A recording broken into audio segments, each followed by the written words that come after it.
اعوذ باللہ من الشیطان الرجیم، بسم اللہ الرحمن الرحیم۔ اے اللہ، ہمیں قرآن پاک یاد کرنے اور اس پر عمل کرنے اور دوسروں تک پہنچانے کی توفیق عطا فرما دیں، اللہم آمین۔ نحمدہ نصلی علی رسولہ الکریم، اما بعد، اعوذ باللہ من الشیطان الرجیم، بسم اللہ الرحمن الرحیم۔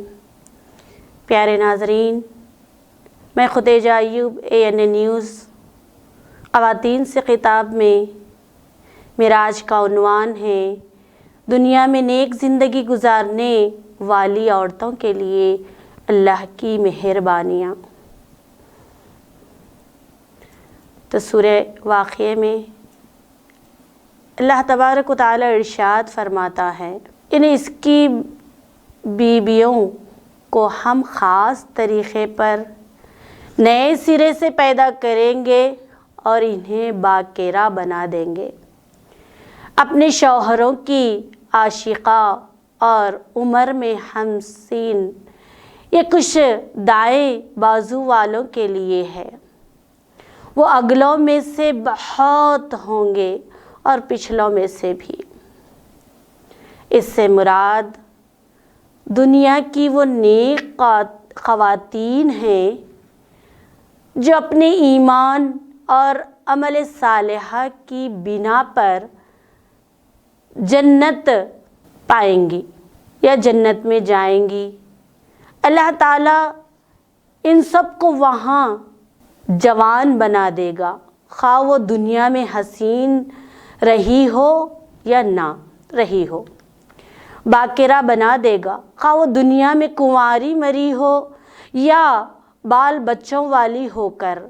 اس کے شوہر بھی اگر جنت میں پہنچیں گے تو وہ اس سے ملا دیں گے، ورنہ اللہ تعالیٰ انہیں کسی اور جنتی سے بہا دیں گے یا شادی کریں گے۔ اس آیت کی یہی تشریح متعدد حدیث میں رسول اللہ صلی اللہ علیہ وسلم سے منقول ہے۔ شمائل ترمذی میں روایت ہے کہ ایک بڑھیا نے حضور صلی اللہ علیہ وسلم سے عرض کیا کہ میرے حق میں جنت کی دعا فرمائیے۔ آپ صلی اللہ علیہ وسلم نے فرمایا، جنت میں تو کوئی بڑھیا داخل نہیں ہوگی۔ تو وہ روتی ہوئی واپس چلی گئی۔ تو آپ صلی اللہ علیہ وسلم نے لوگوں سے فرمایا، اسے بتاؤ وہ بڑھاپے کی حالت میں داخل جنت نہیں ہوگی۔ تو اللہ تعالیٰ کا ارشاد ہے کہ ہم انہیں خاص طور سے نئے سرے سے پیدا کریں گے اور باکرہ بنا دیں گے۔ ابن ابی حاتم نے حضرت سلمہ بن یزید کی یہ روایت نقل کی ہے کہ میں نے اس آیت کی تشریح میں رسول اللہ صلی اللہ علیہ وسلم کو یہ فرماتے سنا، اس سے مراد دنیا کی عورتیں ہیں، خواہ وہ باکرہ مری ہوں یا شادی شدہ۔ طبرانی میں حضرت سلمہ رضی اللہ تعالیٰ عنہا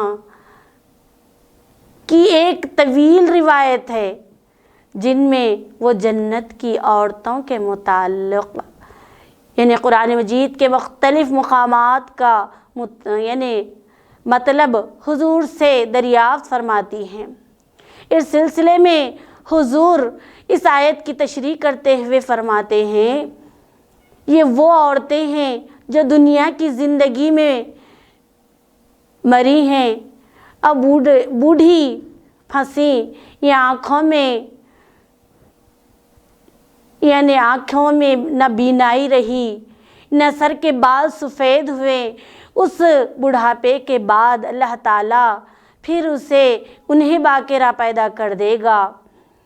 تو حضرت سلمہ رضی اللہ تعالیٰ عنہا پوچھتی ہیں، اگر کسی عورت کے دنیا میں کوئی شوہر رہ چکے ہوں اور وہ سب جنت میں جائیں گے تو ان میں سے کسی نے پوچھا کہ حضور صلی اللہ علیہ وسلم فرماتے ہیں اس کو اختیار دیا جائے گا کہ وہ جس کو چاہے چن لے، جو ان میں سب سے زیادہ اچھے اخلاق کا تھا۔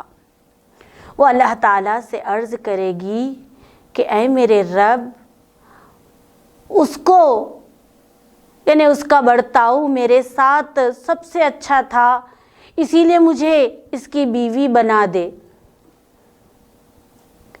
اے ام سلمہ، حسن اخلاق دنیا اور آخرت کے ساری بھلائی لوٹ لے گیا ہے۔ جنت کی عورتوں کی صفت یہ بتائی گئی کہ وہ اپنے شوہروں کی عاشق ہوگی، اسی لیے عربا کا لفظ استعمال کیا گیا ہے۔ یہ لفظ عربی زبان میں عورت کی بہترین نسوانی خوبیوں کے لیے بولا جاتا ہے۔ اس سے مراد ایسی عورت ہے جو تر حد ہو اور خوش اتوار ہو، خوش گفتار ہو، نسوانی جذبات سے لبریز ہو، اپنے شوہر کو دل و جان سے چاہتی ہو اور اپنے یعنی اس کا شوہر بھی اس کا عاشق ہو۔ پھر اس کی یعنی ان کو ایک صفت یہ ہے کہ وہ ایک ہی عمر کی ہوگی اور ہمیشہ اس عمر کی رہے گی۔ ایک اور حدیث میں آتا ہے کہ اہل جنت جب جنت میں داخل ہوں گے تو ان کے جسم بالوں سے صاف ہوں گے، میں بھیگ رہی ہوگی مگر داڑھی نہ نکلی ہوگی، گورے چٹے ہوں گے، گھٹے ہوئے بدن ہوں گے، آنکھیں سرمئی ہوں گے، سب کی عمریں 22 سال کی ہوگی۔ اللہ تعالیٰ اپنے نیک بندوں کو جنت کی خوش خبری سناتا ہے اور جنت کی نعمتوں کا ذکر کرتا ہے۔ انہیں نعمتوں اور اوصاف حمیدہ سے مستفیض خواتین کا ذکر آتا ہے اور کرتا ہے۔ اللہ تعالیٰ سورہ رحمان میں فرماتا ہے، ان نعمتوں کے درمیان شرمیلی نگاہوں والیاں ہوں گی انہیں جنتوں سے پہلے کسی جن یا انس نے نہیں چھوا تھا۔ یہ عورت کی اصل خوبی ہے کہ وہ بے شرم اور بے باک نہ ہو بلکہ نظر میں حیا رکھتی ہو۔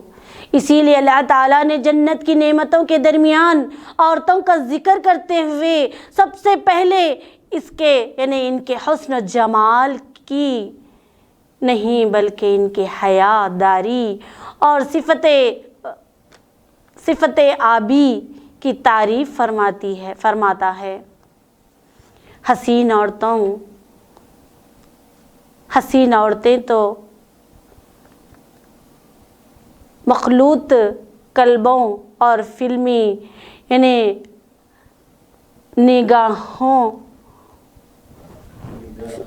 نگر خانوں میں بھی جمع ہوتی ہیں اور حسن کے مقابلے میں ایک سے ایک حسین عورتیں لائی جاتی ہے، لیکن ایک بد ذوق اور بد کردار آدمی ہی ان سے دلچسپی لے سکتا ہے۔ البتہ کسی شریف آدمی کو وہ حسن اپیل نہیں کر سکتا جو ہر نظر بد کو یعنی دعوت نگاہ دے اور ہر آغوش کی زینت بنے کے لیے تیار ہو۔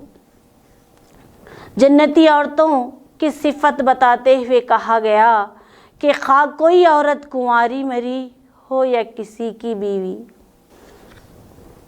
بیوی رہ چکی ہو، جو ان جوان مری ہو یا بوڑھی ہو کر دنیا سے رخصت ہوئی ہو، آخرت میں جب یہ سب نیک خواتین جنت میں داخل ہوں گی تو جوان اور کنواری بنا دی جائے گی، اور وہاں ان میں جن خاتون کو بھی کسی نیک مرد کی یعنی رفیق حیات بنایا جائے گا تو وہ جنت میں اپنے شوہر سے پہلے کسی کی تصریف میں آئی ہوئی نہ ہوگی۔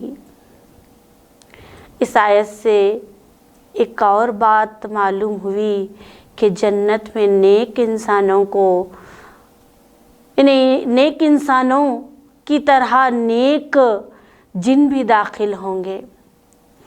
وہاں جس طرح انسان مردوں کے لیے انسان عورتیں ہوں گی، اسی طرح جن مردوں کے لیے جن عورتیں بھی ہوں گی۔ دونوں کے رفقات کے لیے انہیں کہ ہم جنس جوڑے ہوں گے۔ ایسا نہ ہوگا کہ ان کا جوڑ کسی ناقص مخلوق کے ساتھ لگا دیا جائے گا جس سے وہ فطرتاً مانوس نہیں ہو سکتے۔ وہاں جن اور انس دونوں جنسوں کی عورتیں ہوں گی، سب حیات دار اچھوتی ہوں گی۔ نہ کسی جن عورت کو اس کے جنتی شوہر سے پہلے کسی جن مرد نے ہاتھ لگایا ہوگا، اور نہ کسی انسان عورت کو اس کی جنتی شوہر سے پہلے کسی مرد نے یعنی مانوس کیا ہوگا۔ تو ناظرین، یہ تھا جنت میں ہمارا مقام، عورتیں کس طرح کتنی عمر کی ہوں گی، ہماری زندگی یعنی برزخ کی زندگی ہماری کس طرح گزرے گی۔ تو اب وہی الفاظ کہوں گی کہ اب اپنا محاسبہ، ہم جنتی ہیں یا ہمارا خرابہ ہماری تباہی کی طرف ہے یا اچھائی کی طرف، ہم جنتی ہیں یا دوزخی، بس محاسبہ کر لیجئے۔ انشاءاللہ پھر نئے موضوع پر آپ سے ملاقات ہوگی۔ میں خدیجہ ایوب آپ سے اجازت چاہتی ہوں۔ اللہ حافظ۔ اعوذ باللہ من الشیطان الرجیم، بسم اللہ الرحمن الرحیم۔ اے اللہ، ہمیں قرآن پاک یاد کرنے اور اس پر عمل کرنے اور دوسروں تک پہنچانے کی توفیق عطا فرما دیں۔ اللہم آمین۔